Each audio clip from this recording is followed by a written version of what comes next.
मैं? अगर कोई आपको कोई ऐसा काम कहे जो आप नहीं करना चाहते, तो आप शॉक्ड होकर कहते हैं ना, मैं? यानी आप क्वेश्चन करते हैं, मैं? मी? मैं ये काम करूँगा? कभी नहीं। Never, never. गॉश, यानी ये वर्ड आप जब आप बहुत ज़्यादा हैरान होते हैं या फिर आप बहुत ज़्यादा एक्साइटेड हो जाते हैं खुशी के लिए, तो ये वर्ड यूज़ किया जाता है, गॉश। सभी को खुश आमदीद।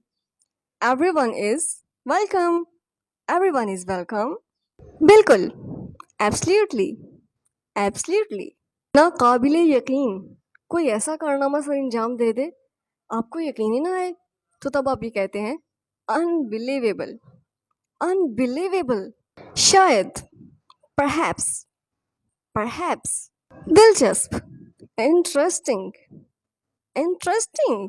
याद रखें, रिमेंबर, रिमेंबर। दबाओ, पुश, पुश। खींचो, पुल, पुल।